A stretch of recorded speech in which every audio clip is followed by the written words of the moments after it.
হিন্দু দেশ বলে দুটি দেশ তারা অলরেডি চিন্তা ভাবনা করে ফেলেছে। ইতিমধ্যেই ভারতীয় উচ্চ পর্যায়ের জায়গায় তারা বাংলাদেশকে আক্রমণ করলে আন্তর্জাতিক কী হতে পারে তারা ইতিমধ্যে এটা নিয়ে গবেষণা শুরু করেছে। একবার কল্পনা করুন, চট্টগ্রামের মানচিত্রে যদি হঠাৎ করে অন্য দেশের পতাকা উঠতে শুরু করে আর আপনার দেশের কৌশলগত শক্তি মুহূর্তেই ভেঙে পড়ে, তাহলে কি হবে?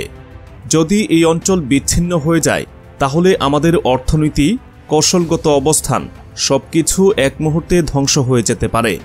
সম্প্রতি এমনই একটি তথ্য ফাঁস হয়েছে যা পুরো দেশকে নাড়া দিয়েছে। ভারতের নাকি একটি লুকানো পরিকল্পনা রয়েছে বাংলাদেশকে ভেঙে একটি হিন্দু প্রধান রাষ্ট্র তৈরি করার। মির্জা আব্বাসের চাঞ্চল্যকর বক্তব্যে উঠে এসেছে ভারত চট্টগ্রামকে টার্গেট করেছে, কারণ এটাই তাদের ভবিষ্যৎ পরিকল্পনার মূল চাবিকাঠি। কিন্তু এই ষড়যন্ত্র কি শুধুই ধারণা, নাকি এর পেছনে আছে বাস্তব প্রমাণ? চট্টগ্রাম নিয়ে ভারতের এই পরিকল্পনা কি আমাদের সার্বভৌমত্বের শেষ ঘণ্টা বাজানোর প্রস্তুতি? আজকের এই প্রতিবেদন আপনাকে এমন কিছু জানাবে যা আপনি আগে কল্পনাও করেননি। পুরো ভিডিওটি দেখুন এবং জানুন কিভাবে এই ষড়যন্ত্র আমাদের জাতিসত্তাকে বিপন্ন করছে এবং কিভাবে আমরা এর প্রতিরোধ করতে পারি।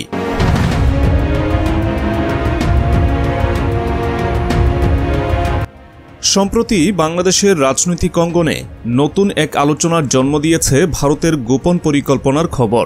দেশের বিভিন্ন মহল থেকে দাবি উঠেছে ভারত বাংলাদেশের অভ্যন্তরীণ বিষয়ে কৌশলগত হস্তক্ষেপ করছে, বিশেষ করে সীমান্তবর্তী অঞ্চলগুলোকে টার্গেট করে।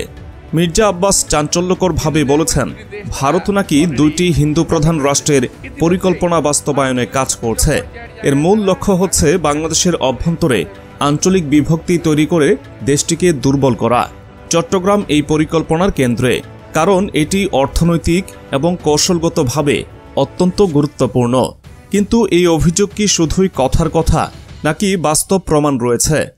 রাজনৈতিক বিশ্লেষকরা বলছেন ভারতের গোয়েন্দা সংস্থা রয়ে তৎপরতা এবং চট্টগ্রামকে টার্গেট করার বিষয়টি কোনো মিথ নয়, বরং বিভিন্ন প্রতিবেদন থেকে জানা গেছে চট্টগ্রাম ও পার্বত্য চট্টগ্রামের সঙ্গে সম্পর্কিত কিছু গোষ্ঠীকে ভারতের পক্ষ থেকে কৌশলগত পৃষ্ঠপোষকতা দেওয়া হচ্ছে। প্রশ্ন হল, কেন ভারতের এই অঞ্চলের প্রতি এমন আগ্রহ? চট্টগ্রাম কি শুধুই একটি ভূখণ্ড, নাকি এর নিয়ন্ত্রণ ভারতের বৃহৎ পরিকল্পনার অংশ? ভারতের আগ্রাসী কৌশল বাংলাদেশের ভবিষ্যৎ সার্বভৌমত্বের জন্য কতটা হুমকি স্বরূপ?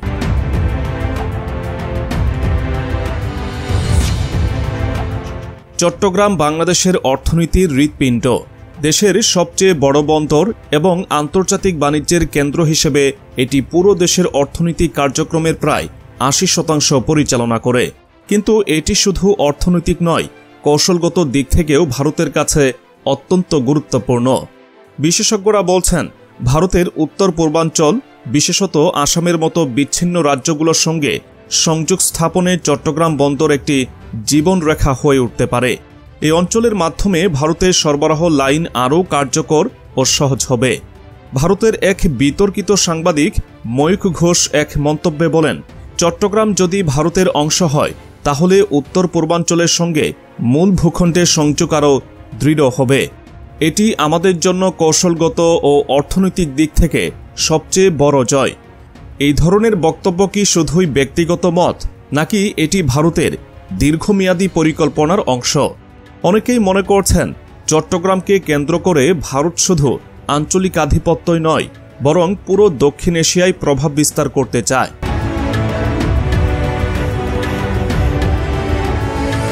ভারতের পরিকল্পনা শুধু বাহ্যিক নয়, বরং ভেতর থেকে বাংলাদেশকে দুর্বল করে তোলার এক গভীর ষড়যন্ত্রও অন্তর্ভুক্ত।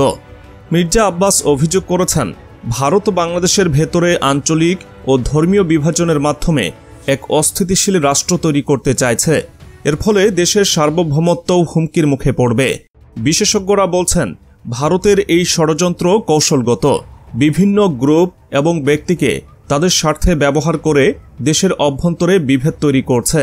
সীমান্তের উত্তেজনা, পার্বত্য অঞ্চলের সাম্প্রদায়িক সংঘাত এবং সংখ্যালঘুদের মধ্যে ভয়ভীতি সৃষ্টি করাও এই পরিকল্পনার অংশ। এ ধরনের বিভাজনের ফলে দেশের ভেতরকার সংকট আরও গভীর হচ্ছে।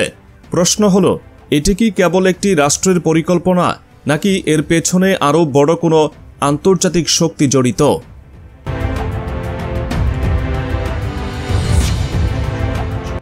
এই ষড়যন্ত্র কি শুধুই ভারতের, নাকি এর পেছনে রয়েছে আরও গভীর আন্তর্জাতিক যোগসূত্র? বিশ্লেষকরা বলছেন, দক্ষিণ এশিয়ার রাজনৈতিক ভারসাম্য বদলাতে কিছু বৈশ্বিক শক্তি ভারতের সঙ্গে কাজ করছে। এশিয়া প্যাসিফিক অঞ্চলে চীনের প্রভাব ঠেকাতে ভারতকে সামনে এনে বাংলাদেশকে একটি নির্ভরশীল রাষ্ট্রে পরিণত করার চেষ্টা চলছে। সম্প্রতি ফাঁস হওয়া তথ্য থেকে জানা গেছে, ভারতের গোয়েন্দা সংস্থা র এবং আন্তর্জাতিক সহযোগীদের মধ্যে গোপন বৈঠক হয়েছে, যেখানে চট্টগ্রামের গুরুত্ব বারবার উঠে এসেছে। বিশ্লেষকরা মনে করেন, ভারতের লক্ষ্য কেবল বাংলাদেশের ভৌগোলিক অংশ নয়, বরং এখানকার অর্থনৈতিক ও রাজনৈতিক নিয়ন্ত্রণও। চট্টগ্রাম বন্দরের মাধ্যমে পুরো অঞ্চলের উপর কর্তৃত্ব প্রতিষ্ঠা করাই তাদের মূল উদ্দেশ্য।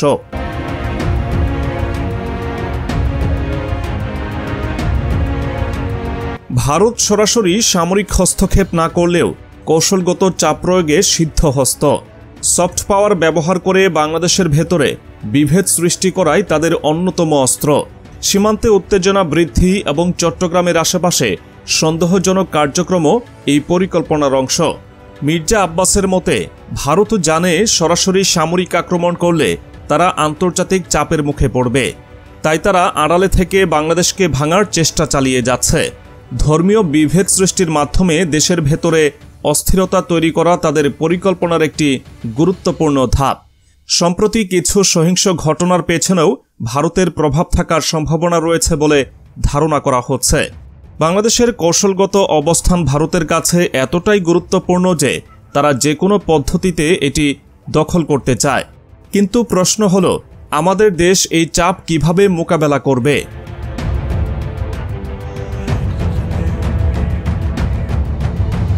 এই ষড়যন্ত্র প্রতিহত করার দায়িত্ব শুধুমাত্র সরকারের নয়, বরং জনগণের সজাগ ভূমিকা জরুরি। বিশেষজ্ঞরা বলছেন, বর্তমান নেতৃত্বকে আন্তর্জাতিক অঙ্গনে আরও সক্রিয় হতে হবে। ভারতের সঙ্গে সম্পর্ক বজায় রাখতে গিয়ে জাতীয় স্বার্থ জলাঞ্জলি দেওয়ার সুযোগ নেই। প্রথমত, বাংলাদেশের উচিত আন্তর্জাতিক সম্প্রদায়ের কাছে এই ষড়যন্ত্রের বিষয়ে সুস্পষ্ট বার্তা পৌঁছে দেওয়া। চীন, রাশিয়া, ইউরোপীয় ইউনিয়ন সহ কৌশলগত অংশীদারদের সঙ্গে মৈত্রী জোরদার করতে হবে। দ্বিতীয়ত, দেশের অভ্যন্তরে জাতীয় ঐক্য নিশ্চিত করতে হবে। রাজনৈতিক ভিন্নতা ভুলে দেশের সার্বভৌমত্ব রক্ষার জন্য সবাইকে এক প্ল্যাটফর্মে আনতে হবে। একজন রাজনৈতিক বিশ্লেষক সঠিকভাবেই বলেছেন, যতদিন আমরা অভ্যন্তরীণভাবে বিভক্ত থাকব, ততদিন বাইরের শক্তি আমাদের দুর্বল করার সুযোগ পাবে।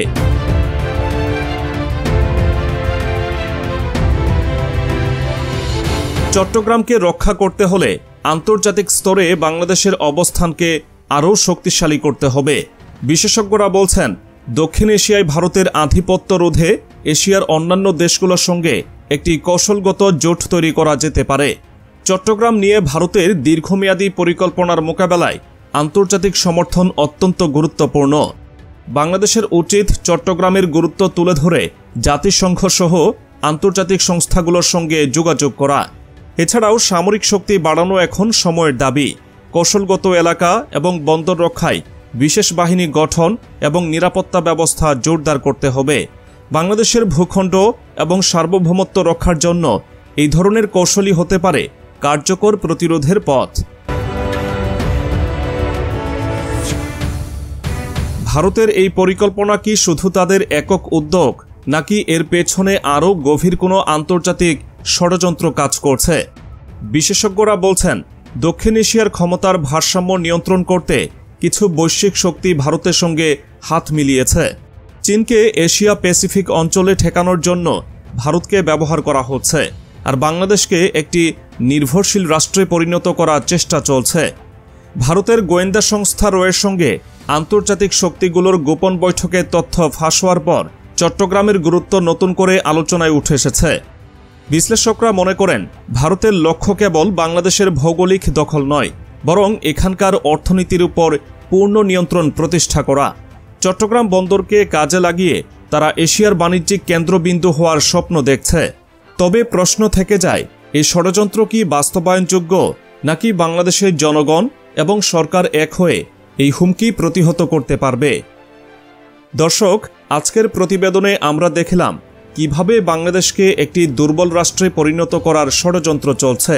চট্টগ্রামকে টার্গেট করে একটি দীর্ঘমেয়াদী পরিকল্পনা বাস্তবায়নের চেষ্টা চলছে, যা শুধু এই অঞ্চল নয় বরং পুরো দেশের জন্য হুমকি স্বরূপ।